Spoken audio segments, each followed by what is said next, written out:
তুমি আলো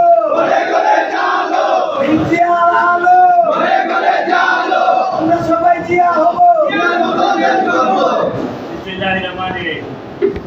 যত কথা বলার সেই ইতিবাচক বলে গেছে। দেখছি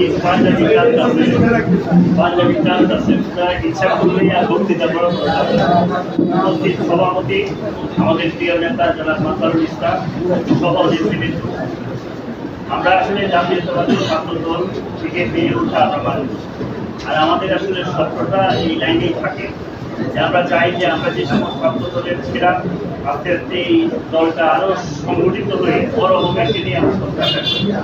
আমি ছাত্র দলের সাবেক সাধারণ সম্পাদক সুমন সাহেবের একটা বক্তৃতার উদ্ধৃতি করতে চাই। উনি বলেছেন যে শহীদ জিয়াউর রহমানের আদর্শ লালন করে আমাদেরকে গর্বিত। উনি বলেছেন যে শহীদ জিয়াউর রহমানের সবচেয়ে বড় আদর্শ ছিল যে উনি সৎ ছিলেন, দুর্নীতিমুক্ত ছিলেন। ঠিক আছে না ভাই? এবার আমরা যারা এখানে বক্তৃতা দিচ্ছি, আমি সহ আমাদের বাদে আমরা যখন বক্তৃতা দিই আর বাসায় যখন আয়নার সামনে দাঁড়াই, তখন যে কথাটা আমরা বক্তৃতা দিই দেশের দিকে এটা মিলে না। আমার কাছে মনে হয় অনেকের বেলায় মিলে না। আমিও অনেক সময় মিলাইতে পারি না। আমার জিয়াউর রহমানের সব আদর্শই ভালো লাগে, একটা আদর্শ শুধু আমার একটু খরচা লাগে। ওনার মতো একজন মানুষ একটা নতুন দল করতে যে দলটা উনি যখন করেছিলেন তখন শেখ মুজিবুর রহমানের মতো একজন মানব ছিলেন যার আকাশ ছোঁয়ার জনপ্রিয়তা ছিল, যার নাম শুনলে পরে বাংলাদেশের 90% মানুষ তার নামের সাথে তাল মিলাত। সেই দলকে ভেঙে সমস্ত জাতিকে ঐক্যবদ্ধ করে জামাত ইসলামের মতো মুনাফিক রাজাকারদের একটা অবস্থানে দেশে ছিল। সেখানে বামপন্থীরা ছিল, কত মদের লোক ছিল। সেইখান থেকে একটা দলকে বের করে আনতে গেলে এই দলে কোনো না কোনো ভাবে দুর্নীতিতে জড়াইতে হইত। অথচ শহীদ জিয়াউর রহমান একজন মানুষ যিনি এই দলটাকে এত সুন্দরভাবে এত ভালো মানুষ দিয়ে করেছিলেন যে তার বিরুদ্ধে একটা দুর্নীতির শব্দ উচ্চারণ। অথচ গত 9 মাস মাত্র পার হলো আমাদের, আমরা একটা দল এখনো ক্ষমতায় যেতে পারি না। 17 বছর কত কষ্ট করেছি, কত আন্দোলন করেছি, কত জায়গায় ঘুমিয়েছি, তা বলে শেষ করা যাবে না। এক আত্মীয়র বাড়িতে রাতে ঘুমাইলে পরে সকালবেলা যখন উঠছি তার চেহারা দেখলে মনে হয়েছে এর চেয়ে করে ঘুমানো ভালো। এখন আত্মীয়তার লোকের অভাব নাই, এখন ভাইয়ের অভাব নাই, কর্মীর অভাব নাই, কিছুরই অভাব নাই। অথচ আমি যদি বলি যে আমরা শহীদ জিয়াউর রহমানের আদর্শের কথা বলি, পালন করার সময় আমাদের মাথায় এই কথাটা থাকে না। এই জন্য থাকে না আমরা যারা এখানে নেতা, আমাদের বিরুদ্ধে অনেক কথাবার্তা বাজারে আসছে। দয়া করে সাবধানতার সাথে চলার চেষ্টা করেন। জিয়াউর রহমানের নাম শুধু বলবেন, আদর্শের কথা বলবেন, আদর্শের মধ্যে যেন আমরা মিনিমাম একটা কোয়ালিটি মেনটেন করতে পারি, সেই দিকে খেয়াল রাখার আহ্বান আমি জানাই। আমি আপনাদেরকে অনুরোধ করি, জিয়াউর রহমান ওই সময় যদি মনে করতেন টাকা দিয়ে সমস্ত দল করবেন, উনি করতে পারতেন। উনি সেই কাজটা করেন নাই। উনি বেঁচে বেঁচে সমস্ত দলের সমস্ত মানুষের যত ভালো মানুষ ছিল সবাইকে দিয়ে উনি দল করেছেন। আমাদের একটা এক্সাম্পল ডক্টর উসমান গনি, উনি এই সময় সবচেয়ে বড় শিক্ষাবিদ ছিলেন।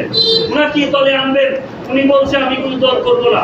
উনাকে দলে আনার জন্য জিয়াউর রহমান কতবার তাকে অনুরোধ করেছেন। এক পর্যায়ে উনি বলেছেন আপনি শুধু নির্বাচনে দাঁড়াবেন, জনগণ আপনাকে ভোট দেবে।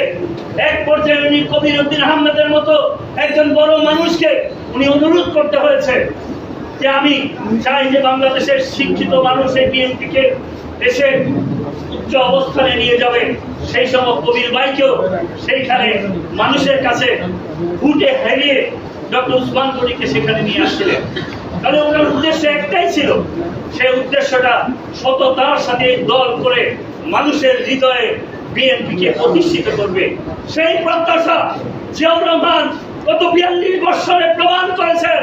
মৃত্যু পর্যন্ত উনি আদর্শকে লালন করে আমরা বেঁচে আছি বলেই 17 বছর হাসিনার মতো খুনি কত অত্যাচার আমাদেরকে করেছে, এরপরে এই দলের বিন্দু মাত্র ক্ষতি আমাদের করতে পারে না। অথচ 9 মাসে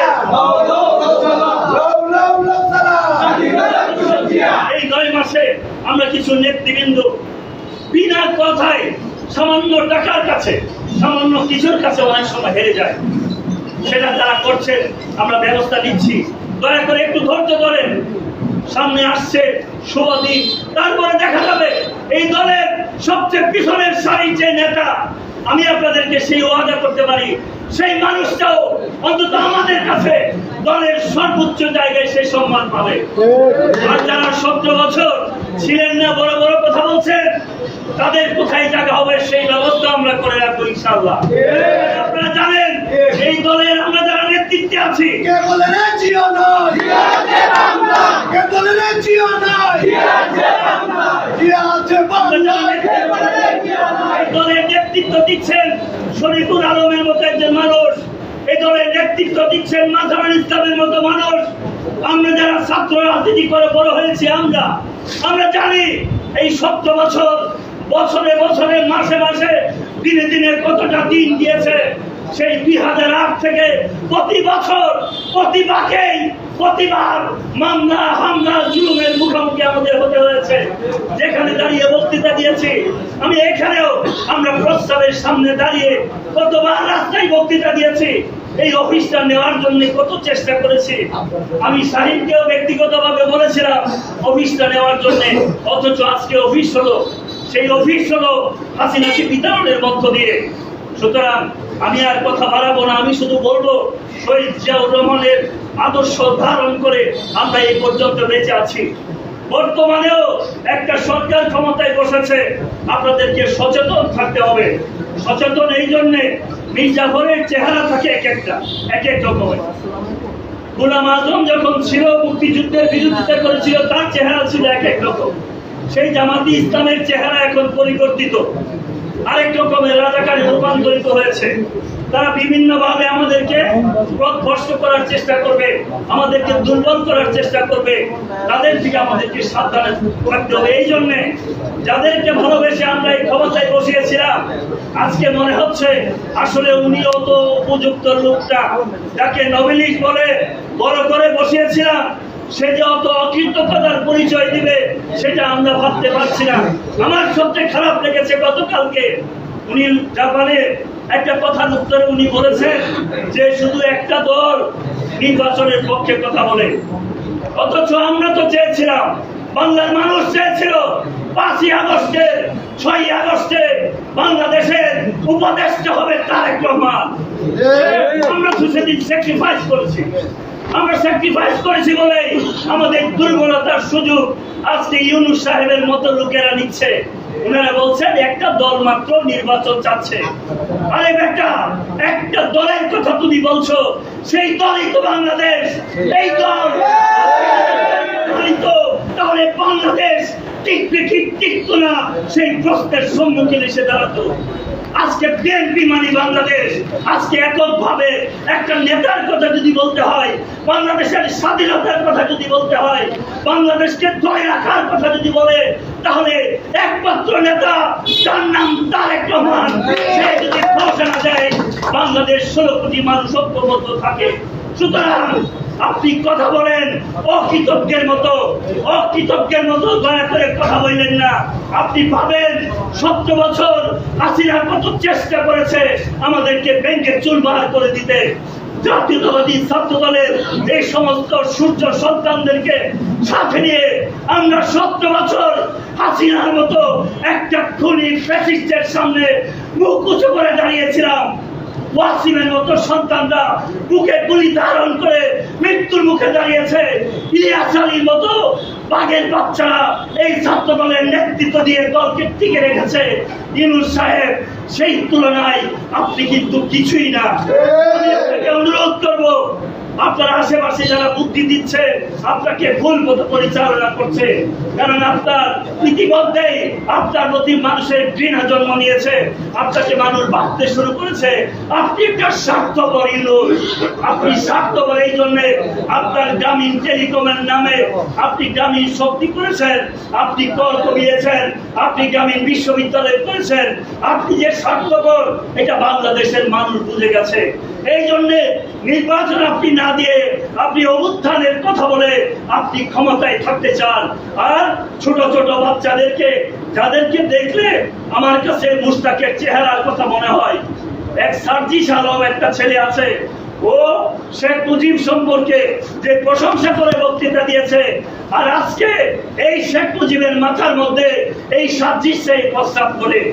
তাহলে আমি যদি বলি খন্দকার মুশতাক কানের কাছে থেকে শেখ মুজিবের হত্যার সাথে জড়িত ছিল, আর এই সার্জিস আলমরা ছাত্রলীগ করে, ছাত্রলীগের শেখ মুজিবের গুণগান গেয়ে, ছাত্রলীগের পা চেটে ঢাকা বিশ্ববিদ্যালয় থেকে এখন খন্দকার মুশতাকের মতো তাদের বিপক্ষে যে ইউনুসকে আবার খাওয়ার ধান্দা করতেছে। আমি মনে করি এই সমস্ত মুনাফেক মুশতাকদেরকে পরাজিত করেই বারবার জিয়াউর রহমানের বিএনপি প্রতিষ্ঠিত ছিল। আজকের ওই মৃত্যুবার্ষিকীকে দাঁড়িয়ে বলতে চাই, জিয়াউর রহমান, তোমার মৃত্যু হয়েছে 42 বছর, তুমি সেই তোমার মাজার থেকে চেয়ে দেখো, তোমার আদর্শকে বাস্তবায়ন করার জন্য তোমার সূর্য সন্তানা 17 বছর রাস্তায় ছিল, প্রয়োজনে আরো বছরকে বছর রাস্তায় থেকে গণতান্ত্রিক প্রক্রিয়ার মধ্য দিয়ে তারেক রহমানকে প্রধানমন্ত্রী বানিয়ে আমরা করে যাবো ইনশাআল্লাহ। আবারও ধন্যবাদ জানিয়ে আমি আমার বক্তব্য এখানে শেষ করলাম। আল্লাহ হাফেজ। বাংলাদেশ জিন্দাবাদ। শহীদ জিয়া অমর হোক। দেশ নায়ক তারেক রহমান জিন্দাবাদ। খালেদা জিয়া জিন্দাবাদ। সবাইকে ধন্যবাদ।